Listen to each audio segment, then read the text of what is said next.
Hey kids, JD here. Today, as part of the Uppu Kari All the Things series, we're going to do something very simple. Burgers. Stay tuned.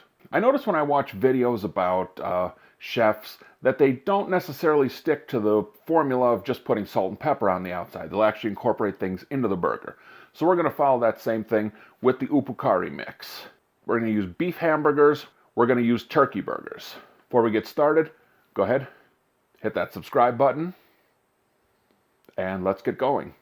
To do this, you're just going to need 125 grams of whatever kind of ground meat you have, and then you're going to need the standard Uppu Kari mix, which I was introduced to, uses 1 teaspoon of cumin, 1 teaspoon of salt, 1 teaspoon of pepper, and a 1/4 teaspoon of turmeric. So I took about half of it and put it into a 125 gram burger of beef and then one of turkey. And that's it.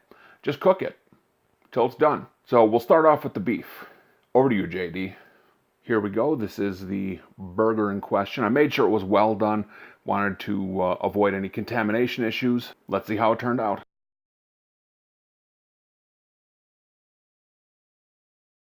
Salt, pepper, cumin, definitely coming through. Might be a little salty. I mean, if you like salty burgers, then that's fine. Also, I made the burger a little too small. I should have made it a little thinner, a little wider. It affected the taste on the outside. But inside the burger, outstanding. So up next, turkey burger. Okay, round 2, Uppu Kari mix in turkey burger. I know there's a lot of people out there who don't like red meat, and this is a dish that's intended for red meat, so let's see what happens when we throw white meat at it.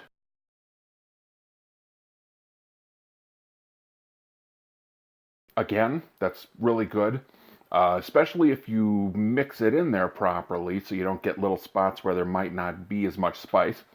If you don't do that, then it's going to be good, consistent flavor. A little salty, but that's what Uppu Kari is supposed to be. At least that's the way that the recipe says that it's supposed to be. But yeah, there you go. Burgers. Simple, easy, anyone can do it. And you can do it with ingredients that are definitely available at your local supermarket. If you like this video, go ahead, hit like. If you didn't like it, don't be a hater, hit that like anyway. Every time somebody subscribes, an angel gets its wings. You don't want angels to be without wings, do you? I didn't think so. Hit me up on social media. And that's it. Hope you like it. Talk to you next time. I'm JD. I'm out.